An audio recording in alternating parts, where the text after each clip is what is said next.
اللهم صل وسلم وبارك على سيدنا محمد، اغلى اخوات واحلى متابعين في الدنيا. يا رب كلكم تكونوا بخير. موسم المدارس داخل علينا، فلازم نعمل تنظيفة عميقة جدا كده للشقة، علشان طبعا هيبقى عندنا نزول بقى دروس وهنا وهنا، فلازم نعمل تنظيفة عميقة كده. وطبعا انا من الناس ايه يعني، الحمد لله رب العالمين، بحب تهدي حيلها يعني.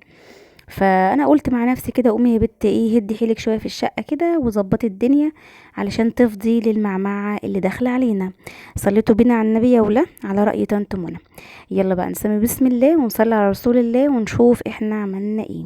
طبعا هوريكم في اول الفيديو منظر الريسبشن كان عامل ازاي، واوضه الاطفال كانت، بصوا يعني حرفيا انا طلعت مصارين تحت السرير، يعني طلعت كل حاجه من تحت السرير. همسك بقى دلوقتي الجردل السحري بتاعي ده، انا حطيت فيه بريكس وكلوركس الوان، وبالفرشه بقى كده او بالمقشه ماشي.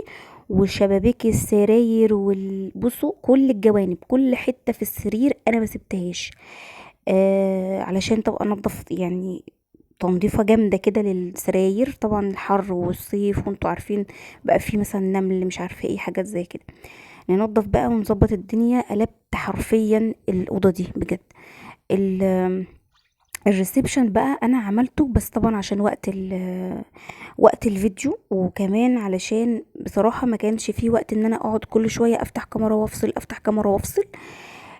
فعملته خلاص، وجبت بقى الحتت الاخيرة اللي هو ايه بقى، اللي انا ايه بطوقها دي، الحتت اللي هي في الاخر دي ماشي. طبعا السلم ما بيتنسيش، يعني السلم ده اهم حاجة اصلا، هو دخلة البيت او دخلة باب الشقة، يعني واجهة الشقة عندي. فهبتدي برضو ان انا انضفه كده، ماليش دعوة باي حد تاني، انا بحب انضف سلمي. فانا بحب انضف كده السلم من عندي.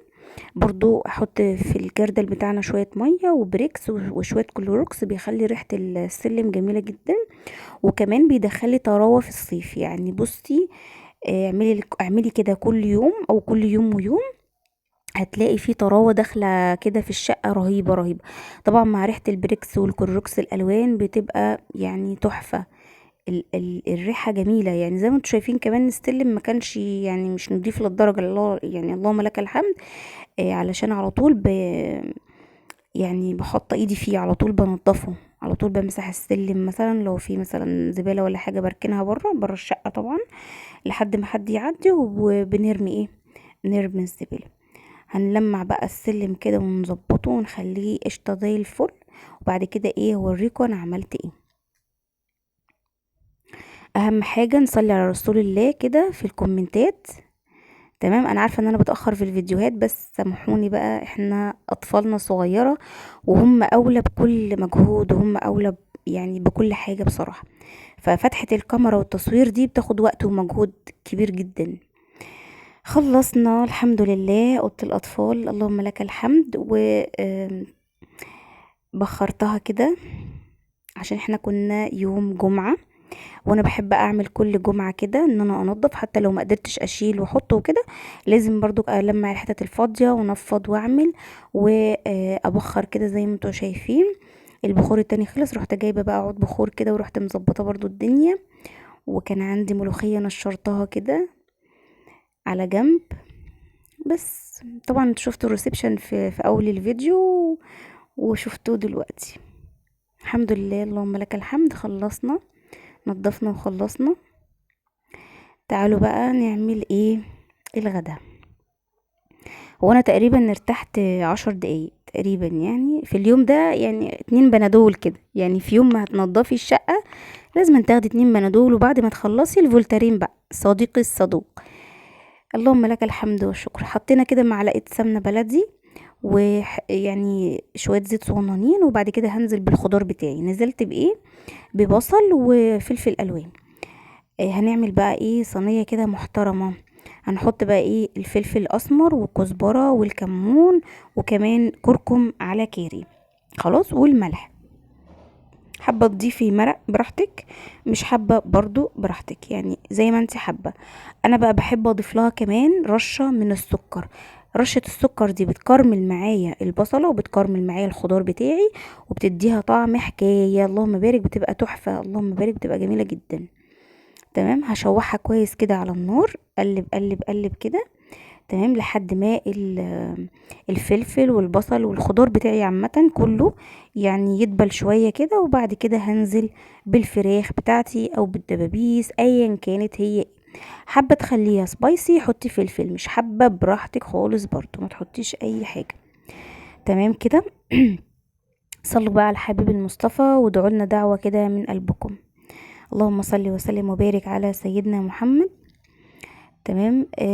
انا طبعا بحب اشيل الجلد ده خلاص. بحب اشيل الجلد عامه بتاع اي فراخ.